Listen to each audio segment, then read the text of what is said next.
शौहर क्या ये भूल जाते हैं कि आज दूसरी की बेटी के साथ वो जो हशर कर रहे हैं, जुल्म कर रहे हैं, उनके पास भी तो बेटी और बहन है। उसे बिहा करके किसी दूसरे के घर जाना है और दूसरी की बेटी के साथ बदसलूकी का बदला उनकी बेटी और उनके बहन से जरूर लिया जाएगा। ये जिस तरह अपनी बेटी और बहन के बारे में सोचते हैं, घर में आने वाले बहू के माँ बाप भी अपनी बेटी के बारे में यही सोचते हैं। ज्वाइंट फैमिली में इस खतरनाक रोग को अगर आप महसूस नहीं कर पा रहे हैं तो यह आपकी आंख और आपके दिमाग का कसूर है।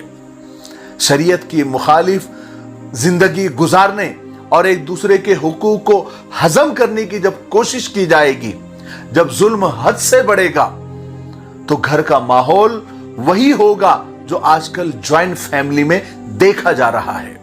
देखिए, घर में आने वाली बहू कोई नौकरानी नहीं है कि वो सारे घर का खाना भी पकाए, बर्तन भी धोए और पूरे घर और बाथरूम की सफाई भी वही करे, नाश्ता और चाय भी वही बनाए, दस्तरखान भी वही लगाए और उस पर खाना भी वही परोसे। ईद और बकरीद का सारा इंतजाम बहू करे, ननंद और देवर की शादी और मेहमानों की देखभाल भी बहू ही करे। घर के नामुराद दामादों की खिदमत उनकी बीवी यानी घर की बेटी नहीं बल्कि बहू ही करे। ऊपर से उसी बहू को सामाने जहेज का ताना, रंगो नस्ल का ताना और न जाने क्या क्या ताने। ये जाहिलाना और वहशियाना जो सुलूक है एक पराई बेटी के साथ, एक बहू के साथ, ज्वाइंट फैमिली में अगर ये नहीं होता तो मुझे बताइए कि ये कहां होता है।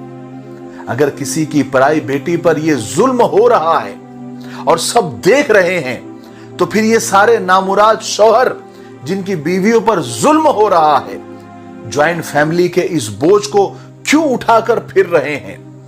इज्जत की दाल रोटी अगर इस ज्वाइंट फैमिली सिस्टम से अलग रहकर मयस्सर है तो इसी सिस्टम के साथ रहते हुए जिल्लत की मछली और गोश्त से वो कहीं ज्यादा बेहतर है। सिर्फ वालिदैन, सिर्फ माँ बाप की खिदमत के नाम पर रिश्तों की बर्बादी को बर्दाश्त करते जाना ये अक्लमंदी नहीं है।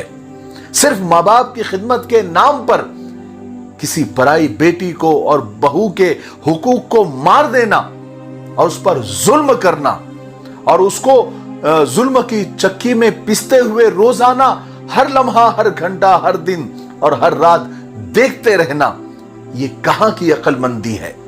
वालिदैन यानी माँ बाप